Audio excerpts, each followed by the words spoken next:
সমষ্টিত পদাৰ্পণ কি ক'ব? 2016 চনত সৰুক্ষেত্ৰীৰ ৰাইজে বিধায়ক হিচাপে নিৰ্বাচিত কৰিছিল দলে টিকেট দিয়াৰ পিছত। 2021 চনত সৰুক্ষেত্ৰীৰ ৰাইজে নিৰ্বাচিত কৰিছিল দলে টিকেট দিয়াৰ পিছত।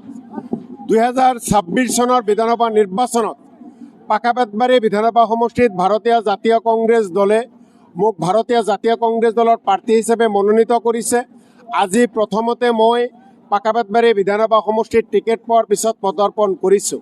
পদাৰ্পণ কৰি ভেল্লা অঞ্চলৰ পৰা আমাৰ যাত্ৰা আৰম্ভ কৰিম আৰু যাত্ৰাৰ আৰম্ভণিতে আপোনালোকে দেখিছে সকলো ৰাইজ ওলাই আহিছে, সকলোৱে আশীৰ্বাদ দিছে, মৰম দিছে, সকলোৱে শুভেচ্ছা জ্ঞাপন কৰিছে, সকলোৱে পৰামৰ্শ দিছে। গতিকে আজি প্ৰথম টিকেট পোৱাৰ পিছত প্ৰথম পদাৰ্পণতে ৰাইজৰ যি ধৰণে আশীৰ্বাদ মৰম দেখিছোঁ, উৎসৱদীপনা দেখিছোঁ, নিশ্চিতভাৱে আহি থকা বিধানসভা নিৰ্বাচনত পাকাবেতবাৰী বিধানসভা সমষ্টিত কংগ্ৰেছ দলৰ প্ৰাৰ্থী বিপুল ভোটত জয়যুক্ত হ'ব আৰু জাকিৰ হুছেইন শ্বিকদাৰক সকলো নিজৰ ল'ৰা ভাই বন্ধু হিচাপে পাকাবেতবাৰী বিধানসভা সমষ্টিৰ পৰা বিধায়ক হিচাপে ৰাইজে যে নিৰ্বাচিত কৰিব, আজিৰ এই ছবিখনে সেই কথা প্ৰমাণ কৰে, আজিৰ ছবিখনে এই কথা স্পষ্ট কৰে। গতিকে মই পাকাবেতবাৰী ৰাইজৰ পৰা আশীৰ্বাদ বিচাৰিছোঁ, অসমৰ ৰাইজৰ পৰা আশীৰ্বাদ বিচাৰিছোঁ। এখন শান্তিৰ অসম, এখন ভাতৃত্ববোধৰ অসম, শংকৰদেৱ, মাধৱদেৱ, আজান ফকীৰ, জুবিন গাৰ্গৰ অসম আমি গঢ়িব বিচাৰিছোঁ। এই অসমখন পাবলৈ হ'লে আহি থকা দিনত আমাৰ ৰাজ্যখনৰ পৰা হিমন্ত বিশ্ব শৰ্মাৰ নেতৃত্বাধীন বিজেপি এজিপি চৰকাৰখন বিদায় দিব লাগিব। হিমন্ত বিশ্ব শৰ্মাৰ চৰকাৰৰ ওপৰত, বিজেপি এজিপি চৰকাৰৰ ওপৰত অসমীয়া জাতিৰ ভৰসা নাই, আস্থা নাই।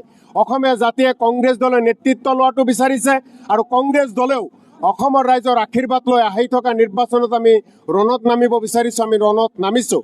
পাকাবেতবাৰীৰ ৰাইজে কংগ্ৰেছ দলৰ বিধায়কজনক নিৰ্বাচিত কৰি দিছপুৰত যাতে কংগ্ৰেছ দলৰ চৰকাৰ গঠন কৰিব পাৰে, তাৰ কাৰণে পাকাবেতবাৰীৰ ৰাইজে আহি থকা 9 তাৰিখৰ ভোট, যি 9 এপ্ৰিল তাৰিখে ভোট গ্ৰহণ হ'ব, সেই ভোট গ্ৰহণত কেৱল কংগ্ৰেছৰ প্ৰতীক চিহ্ন হাতৰ ছবিত ভোট দান কৰি কংগ্ৰেছ দলৰ প্ৰাৰ্থীক বিপুল ভোটত জয়যুক্ত কৰিব। মই আকৌ আপোনালোকৰ জৰিয়তে অসমৰ ৰাইজৰ আশীৰ্বাদ বিচাৰিছোঁ, পাকাবেতবাৰী ৰাইজৰ আশীৰ্বাদ বিচাৰিছোঁ আৰু পূৰ্বৰ যি সৰুক্ষেত্ৰীৰ ৰাইজে মোক দুবাৰ বিধায়ক হিচাপে নিৰ্বাচিত কৰি আজি সমগ্ৰ অসমৰ লগতে আজি সৰুক্ষেত্ৰীৰ লগতে পাকাবেতবাৰী ৰাইজক সেৱা কৰাৰ যি সুযোগকণ কৰি দিছিল, তাৰ বাবে সৰুক্ষেত্ৰীৰ ৰাইজকো মই মোৰ তৰফৰ পৰা কৃতজ্ঞতা জ্ঞাপন কৰিছোঁ।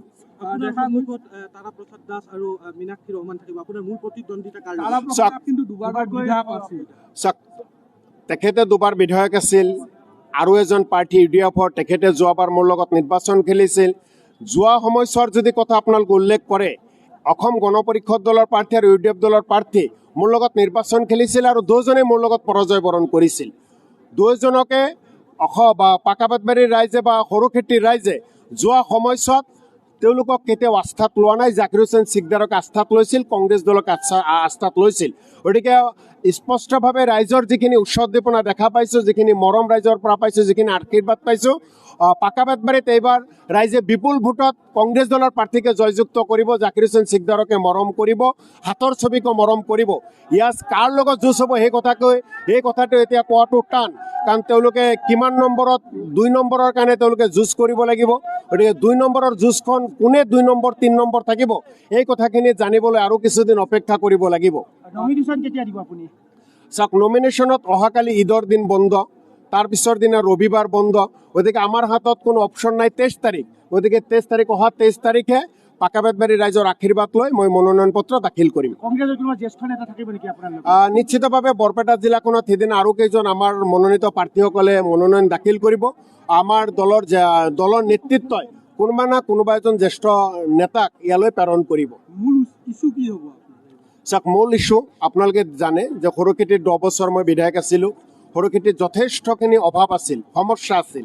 সেই অভাৱখিনি দূৰ কৰাৰ কাৰণে চেষ্টা কৰি বহু অভাৱ দূৰ কৰিছোঁ, বহু সমস্যা সমাধান কৰিছোঁ। এইবাৰ পাকাবেতবাৰী বিধানসভা সমষ্টিত সমস্যামুক্ত পাকাবেতবাৰী বিধানসভা সমষ্টি গঢ়া মোৰ লক্ষ্য। ভাতৃত্ববোধ ভাই হিচাপে শান্তিৰে যাতে পাকাবেতবাৰীত সকলোৱে বসবাস কৰিব পাৰে, অসমত যাতে সকলোৱে ভাতৃত্ববোধ শান্তিৰে বসবাস কৰিব পাৰে, তাৰ কাৰণেই আমি কাম কৰি যাম। আৰু পাকাবেতবাৰী সমস্যামুক্ত পাকাবেতবাৰী সমষ্টি গঢ়াই হৈছে মোৰ মূল লক্ষ্য।